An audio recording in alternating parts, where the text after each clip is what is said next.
if you're new to this channel, we like to get nuts. Let's get nuts, right? So the Minnesota Vikings maybe will making a change at head coach and general manager this offseason. Seems unlikely at this point, but you never know. Circumstances may change. Maybe a certain head coach GM becomes available. You never know. But if they do make a change, they should swing for the damn fences. So right now, I'm just going to put it on the table. Vikings should trade for Bill Belichick. I said it. Right. And, but he's 68 years old. Don't care. Next year, he's going to be 69. Nice. But look at me. He's without Tom Brady this year. Again, don't care. But what about Spygate? Oh, you mean filming defensive hand signals where the coach was performing them in front of 80,000 fans? And also several teams around the league were doing it at the same time anyway? Huh? Yeah, that thing, right? So spare me. Bring in the greatest coach of all time. I do not care if he's available. And he might be. So let's walk through and lay out this case. So number one, why would the Patriots entertain the idea of getting rid of Belichick? Well, it starts with owner Bob Kraft. So yes, 19 straight winning seasons, 6 rings, all of that stuff. But it's pretty well documented that Robert Kraft, the owner of the Patriots, was on Team Brady forever, all the way. Even though it's ironic because he loved Drew Bledsoe. He gave Drew Bledsoe like a 10-year, $103 million deal before Brady came in. And he's like, oh, yeah, Tom Brady, you're my guy forever. And then also, Tom Brady being punted, having success in Tampa while the Patriots are straight booty without number 12. That's kind of annoying a little bit. And also, anecdotally, so one time, Kraft was asked, when are you going to fire that a-hole? A-hole referring to Belichick. And Kraft responded pretty tongue-in-cheek, when he goes 8-8. Well, it might be a struggle to go 8-8 this year. So, because with all the COVID opt-outs, as well as Cam Newton regressing back to the mean, this could be a long season, right? And also, Belichick has been notoriously difficult to work with. Robert Kraft at times says that he sometimes does not feel respected by Bill Belichick. And Belichick, he's earned the right to do it his way.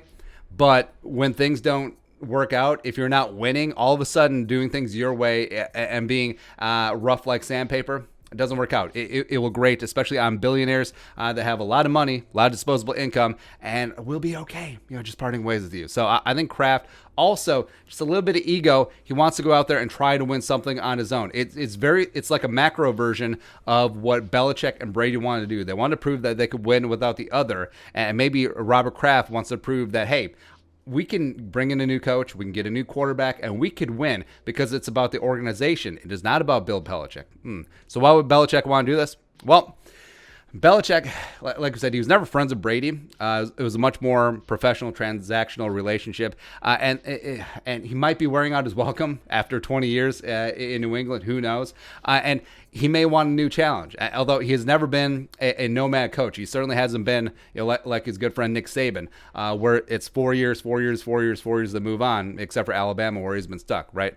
So if Kraft does kick Belichick to the curb, though, Belichick has enough pride, right? I don't think he would just be like, well, we had a good run, and I guess we're on. No, I think Belichick would be like, F you. Just like after he was unceremoniously fired by Cleveland when they moved to Baltimore, he's like, F you. I will get another job, and I will turn this into a damn dynasty. I think he'll try to do that one more time if things don't work out in New England. And also, it's reported that there's multiple years left on Belichick's deal. Belichick is the highest paid coach in the league by far. But if Kraft wants to get rid of Belichick, trading him, getting some draft capital, and then sending him to the other conference, sending him to the NFC, that would be ideal. So question, why would the Wilfs want him? Well, the Wilfs were season ticket holding New York Giants fans way before they bought the Vikings, right? So Zimmer being a Parcells guy, that was a big key into Zimmer getting hired here as head coach. A lot of people don't know that because the Wilfs full on the Giants, love Parcells, and of course, who was Parcells' defensive coordinator when they won 2 Super Bowls? Oh yeah, Bill Belichick. Yeah. All right, so also, he's a winner. And yes, he could also bring in a gaggle of Belichickians with him, the loyal disciples that are more loyal to Belichick than they are to the Patriots. So Josh McDaniels, maybe, or hell, maybe McDaniels pulls a Judas and then becomes the head coach of the Patriots. It's possible. Or Ernie Adams will come with his longtime assistant, as well as Nick Caserio, who's the director of player personnel. He could come over, be the de facto GM, and if not him, Monty Ossenford, who we're going to talk about at some point this week, who's currently the number 2 in Tennessee under John Robinson, who also comes from the Patriots tree, but he spent 15 years with the Patriots, working his way up. Also, he was the quarterback of the University of Minnesota Morris back in the day, so that'd be kind of sweet as well. Plus, he's super talented. And also, Belichick. But Belichick was almost on the 1984 Viking staff. Before he became the Giants defensive coordinator. So Floyd Reese, longtime friend, was trying to bring him to the purple, but didn't quite work out. Yeah, because the Vikings, God. All right, so the Vikings have had Pete Carroll, Buddy Ryan, Belichick, Brian Billick, Tony Dungy, and Mike Tomlin all on staff as assistants. Cool. Awesome. Great. Can't wait till Andrew Janocko wins 5 Super Bowls. Cool. But also, plus, could you imagine the entire FU to the league? It would be an absolute mic drop. Belichick comes in here, shakes things up, does things the Belichick way, has 17 fullbacks, all the white wide receivers, like him and Thielen will get along famously, even though they told each other F off in that one game. Sure. And then he wins a Super Bowl with Kirk friggin' Cousins. That is the ultimate FU to the Patriots. That is almost biggest FU to the league, as well as to Tom Brady. Look what I did. I just won a Super Bowl with Kirk effing Cousins. It's amazing, right? So what would be the cost?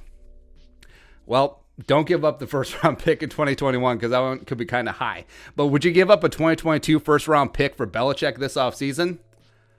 Yes, I think you would. Short answer, yes. He is the greatest coach of all time. I think that he would help straighten out the ship. And also, I don't care that Zygi Wilf would have to pay Zimmer and his staff a buttload of money to go away and then pay Belichick $15 million a year. I'm okay with that. I'm cool. I'm sure as a fanboy himself, longtime Giants guy, I'm sure he reveres Belichick's defense. I'm sure he respects him. I say get this done. Get Zygi and Bob Kraft on the phone together. Let's go. All right, your thoughts. Vikings trading for Belichick? Sure. Let us know in the comment section below. Subscribe for daily Vikings takes. Want to support that work? Post on the Venmo. Until next time. Skol. Production value.